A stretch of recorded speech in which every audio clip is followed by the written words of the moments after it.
Merci de votre fidélité à la télé du 21e siècle et bienvenue dans cette édition d'information. À la une de l'actualité, le système des Nations Unies en Guinée s'invite dans le processus du dialogue politique guinéen. L'organisme onusien veut affûter toutes ses armes diplomatiques pour éviter désormais les violences politiques en Guinée. Vous entendrez le représentant de l'ONU en Guinée. Une bonne nouvelle pour les habitants dans le sud du pays. Bientôt, la région forestière sera électrifiée par l'État ivoirien. L'information a été donnée lors du dernier conseil de ministres. Les échos, c'est dans ce journal. Encore une fois, bonsoir et bienvenue. Nous commençons cette édition par ces deux brèves.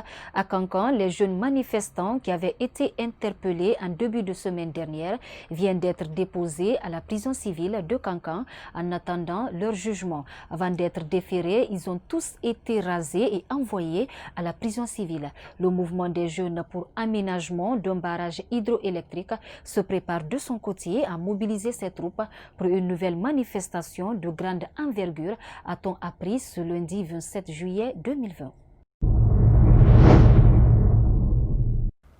Toujours dans la savane guinéenne à Mandiana, un bébé de 2 mois a disparu dans la nuit du samedi au dimanche 26 juillet 2020. Selon la mère Dionta Diakité, âgée de 18 ans, le bébé a été volé dans la chambre aux environs de 4 heures du matin lorsqu'elle dormait. Pour l'heure, plusieurs personnes sont interpellées au commissariat central de police de Mandiana pour des fins d'enquête. Je vous le disais également au sommaire, une bonne nouvelle pour les habitants dans le sud du pays. Bientôt, la région forestière sera électrifiée par l'État ivoirien. L'information a été donnée lors du dernier conseil de ministres. Un projet sous-régional d'interconnexion du réseau électrique qui est diversement apprécié par les citoyens de Conakry. Sayon Kamara pour plus de détails. Dans son compte rendu du dernier Conseil des ministres, Dr Ibrahima Kassori Fofana a déclaré l'inscription prochaine de la Guinée sur la liste des États importateurs d'électricité produite en Côte d'Ivoire. Une annonce que trouve salutaire Mohamed De Kalo, qui estime que cette initiative est en droite ligne avec le projet d'interconnexion du réseau électrique de certains pays de la sous-région dont la Guinée est signataire. En ce qui concerne l'électrification de la Guinée, en général l'électrification de la sous-région, il y a un projet qui est en cours, que nous appelons l'interconnexion. Il y a une communauté que nous appelons la CEDEAO, au sein duquel il y a plusieurs pays. Ces pays-là ont l'obligation morale, à travers un accord, de se partager le bonheur. Parmi ces bonheurs, nous pouvons citer l'électricité. À un moment donné, comme vous l'avez si bien dit, la Guinée a bien communiqué dans ce sens sous prétexte qu'à travers le barrage hydroélectrique Caleta, qu'elle pourrait servir d'électricité dans les autres pays. Mais malheureusement, nous avons tout à fait remarqué le contraire. Il y a eu des communications après que le barrage Caleta, il y a eu certains dérapages, il y a eu certains échecs. Ce qui a poussé le gouvernement à chercher immédiatement le financement pour le barrage hydroélectrique de Chouapiti qui est déjà en cours. Certainement avec ces barrages, le projet, l'idée qui a été émise par le gouvernement pourrait être consacrée. Pour Thierno Madiou Diallo, vice-président du Parti pour le progrès et le changement et conseiller communal à la mairie de Ratoma, le secteur énergétique a été mal géré en Guinée de 1958 à nos jours. Pour éviter d'être importateur de l'énergie, il propose quelques pistes de solutions. Comment avoir le courant? Une fois que nous avons les capacités énergétiques en place, déjà réalisées, là nous pouvons créer une société nationale d'électricité qui va maintenant gérer, former les agents, parce que imaginez ici, deux fois quand on vient installer ici des centrales électriques, on est obligé d'envoyer des experts pour venir le faire. C'est parce qu'on n'a pas de cadre suffisamment formé. Donc il faut former les gens, préparer, comment je dis, investir, beaucoup j'insiste, investir dans les énergies renouvelables. Une fois que nous avons suffisamment de capacité, imaginez si nous avons ici 2000 MW disponibles. Là, à ce moment, on va restructurer, créer maintenant une nouvelle entreprise pour gérer cette énergie. Imaginez combien de milliards que l'État guinéen subventionne chaque année à l'EDG.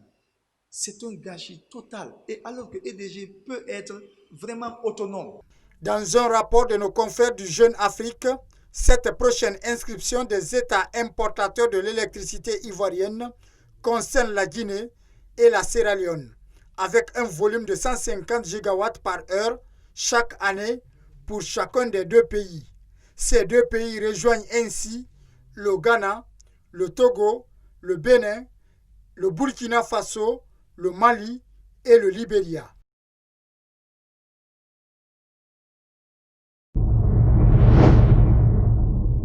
Contrairement à la fête de l'Eid el-Fitr, les fidèles musulmans de Guinée pourront célébrer spécialement la prière collective de la fête Eid el-Kébir ou encore appelée Tabaski dans les mosquées ou autres espaces publics choisis par les autorités religieuses. Suivi. Cette mesure concerne la zone du Grand Conakry, à savoir les 5 communes de Conakry et les communes du Dubrika, Koya, ainsi que les communes urbaines des préfectures de Bouki, Mamou, Firia, Kindia et Massanta. Cependant, il est demandé à tous les fidèles musulmans désireux de participer à la prière collective le respect des mesures barrières, port des masques, distanciation sociale de plus d'1,50 m, lavage des mains. Le secrétariat général des affaires religieuses saisit cette opportunité pour demander à toutes les autorités religieuses de faire respect les présentes dispositions et c'est compter sur l'esprit religieux et la discipline de tous les fidèles musulmans de Guinée. Bonne fête de Tabaski par anticipation. Justement, cette décision d'autoriser la prière collective de la fête de Tabaski est diversement appréciée au sein de l'opinion. Ils sont divisés entre la joie et la peur de propagation de la pandémie. Suivez. Si les gens parlent là-bas, ils n'ont qu'à respecter les barrières.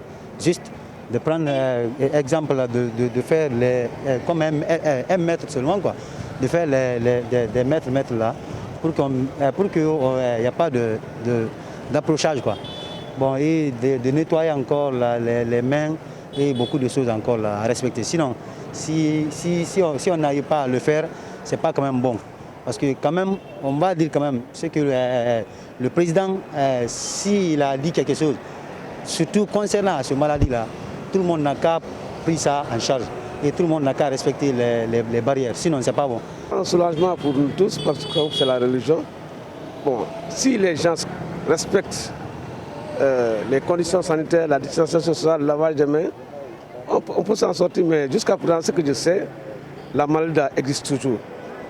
Là, il faut vraiment que tout le monde fasse attention et que l'on respecte les règles d'hygiène. Pour un seul jour, peut-être ça va passer. Voyons comment les citoyens se préparent à quelques jours de la fête de Tabaski. Dans les ateliers de couture et boutiques d'habits, l'affluence n'est pas remarquable. Dans les marchés également, les prix sont à la hausse et les clients se font de plus en plus rares. C'est un reportage de Kadia Toubari.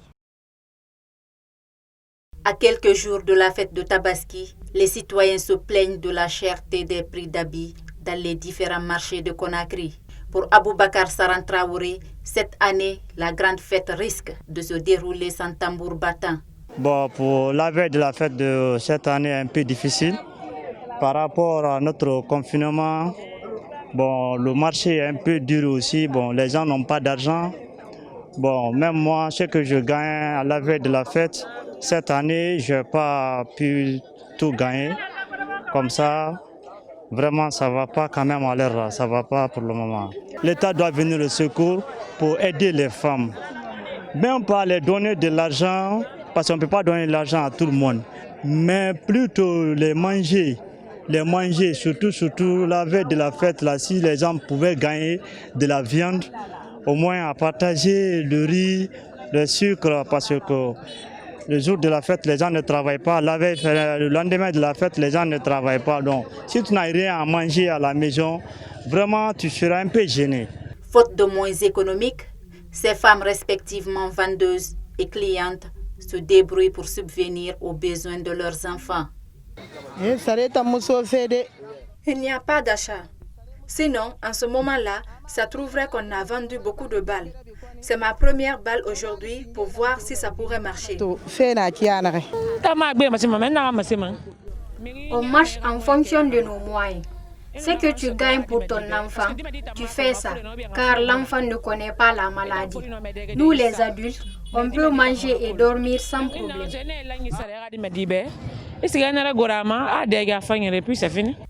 Comme on le voit, les couleurs de la fête de Tabaski s'annoncent dans une crise économique provoquée par la pandémie du coronavirus.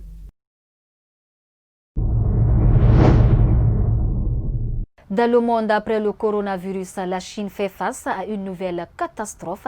Le pays est victime d'inondations comme il n'en a pas connu depuis 1961. Déjà, 28 000 maisons se sont écroulées et 141 personnes au moins ont été tuées par les flots. C'est un commentaire de Mabinti Kamara. Même si le pays est habitué à la saison des pluies, entre mi-juin et mi-juillet tous les ans, cette année, elles sont d'une violence exceptionnelle. Autre problème auquel doit faire face la Chine après la crise du coronavirus, c'est qu'après plus de mois d'inondations dans la moitié du sud du pays, certaines provinces sont toujours sous les eaux. En effet, les semaines passent mais l'eau ne descend pas. Les inondations ont commencé en juin dans l'ouest du pays et se sont diffusées vers l'est le long du bassin du Yangtze, le long fleuve. Il s'agit de la saison des pluies la plus forte depuis 1961. 141 personnes au moins ont été tuées par les flots. Les autorités ont mobilisé plus de 100 000 soldats et les habitants pour renforcer les digues avec les sacs de sable et procéder à des évacuations. Mais parfois, c'est trop peu ou trop tard dans les zones les plus affectées, comme autour du lac Poyang dans le Yangtze. L'eau atteint le deuxième étage des maisons depuis plusieurs semaines déjà.